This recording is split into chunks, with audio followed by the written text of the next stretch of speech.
When I was in high school, I started working in the farmer's market, just as a job to have on a Saturday, and I really fell in love with the people.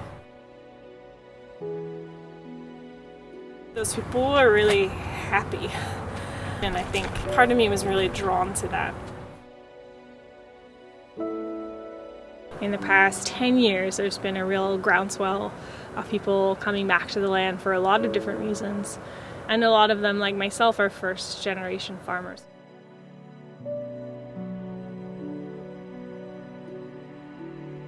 When I got to this farm, I didn't really realize what kind of shape its ecology was in. Initially, I was a little bit dismayed. This piece of land has been farmed pretty continuously since the 1740s. It used to be industrial cotton and tobacco, which are both very chemical intensive crops that deplete the soil.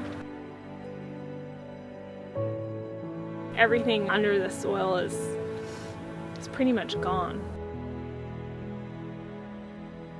But the way that I think about it now, it's almost as much a soil restoration project as it is a farm.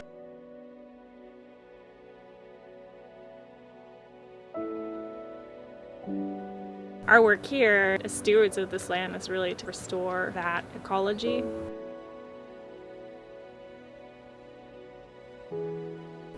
I get a lot of questions about the choices that we make here and whether they're practical or whether they're backward looking.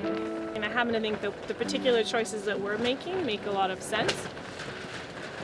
Right now, where we are, even with all of the technology and the traditions that we have, there isn't really a single solution to the huge problems that we're about to face. How moving corn and soy between China and the United States has huge impacts on people's lives and on the environment, or how diet has a really close relationship with disease.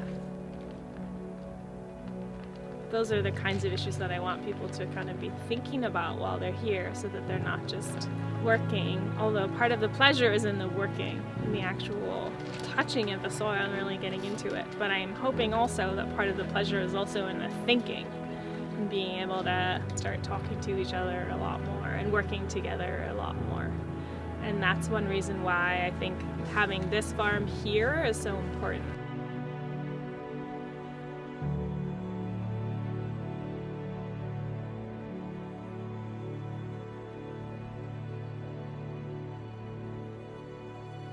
My hope is that every student who graduates from Duke will understand what it takes to grow food and how their choices as eaters and as consumers impact everybody else. And I hope that they'll go on to be more educated consumers.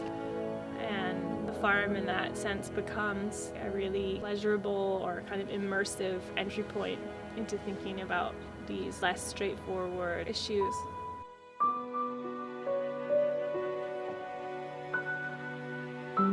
It would be great to be working this full acre, and I want the farm to be beautiful. I want it to be really vibrant. I think that it's actually possible for us to have a reparative or a restorative effect. And to me, that's not just about restoring ecologies, but really renewing people's will to do good in the world. And a renewal of that spirit, I think, is really important to me.